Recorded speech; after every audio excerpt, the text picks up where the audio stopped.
വിശുദ്ധ കുർബാനയുടെ കാര്യത്തിൽ എന്തുകൊണ്ടാണ് മെത്രാൻ സിനഡിനെ മറികടന്ന് അൽമായ മുന്നേറ്റം എന്ന സംഘടനയുമായി ഒത്തുകളിക്കുന്നതും സമവായമുണ്ടാക്കുന്നത്? വിശുദ്ധ കുർബാന എങ്ങനെ അർപ്പിക്കണമെന്ന് തീരുമാനിക്കാൻ ഈ സംഘടനകളുടെ ആധികാരികത എന്താണ്? ഈ സംഘടന എങ്ങനെ എന്നു മുതലാണ് രൂപപ്പെട്ടത്? ഈ സംഘടനയോട് മെത്രാന്മാർക്കും വിമത വൈദികർക്കുമുള്ള വിധേയത്വത്തിന് കാരണം എന്താണ്? ഈ സംഘടന ക്രിസ്ത്യാനികൾക്കും തിരുസഭയ്ക്കും ഗുണകരമായി ചെയ്തിട്ടുള്ള ഒരു കാര്യമെങ്കിലും പറയാമോ?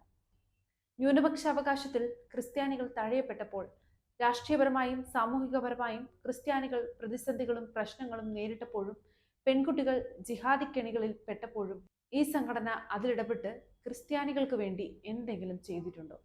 പൗരസ്ത്യ സഭാതലവന്റെയും സീറോ മലബാർ സഭാതലവന്റെയും കോലം കത്തിക്കുകയും സമരങ്ങൾ നടത്തുകയും തിരുസഭയ്ക്കും വിശുദ്ധ കുർബാനയ്ക്കും എതിരെ വിശുദ്ധ കുർബാന അർപ്പിക്കാൻ ബസിലിക്കയിൽ വന്നവരെ ആക്രമിക്കാൻ ഗുണ്ടകളെ വടിവാളുമായി കാവൽ നിർത്തുകയും ചെയ്തതല്ലാതെ വിശ്വാസികൾക്ക് വേണ്ടിയോ തിരുസഭയ്ക്ക് വേണ്ടിയോ എന്താണ് ഈ സംഘടന ചെയ്തിട്ടുള്ളത്? വിശുദ്ധ കുർബാനയുമായോ തിരുവചനമായോ ഈശോയുടെ തിരുരക്തമായോ ഈ സംഘടനയ്ക്ക് എന്തെങ്കിലും തരത്തിലുള്ള ബന്ധമുണ്ടോ?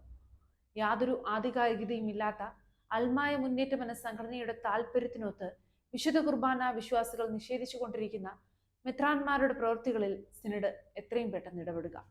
ആരോ ആരുടെയോ നിഗൂഢ താല്പര്യപ്രകാരം തട്ടിക്കൂട്ടിയ ഈ സംഘടനയ്ക്കും സത്യവിശ്വാസികൾക്കും തമ്മിൽ യാതൊരുവിധ ബന്ധവുമില്ല.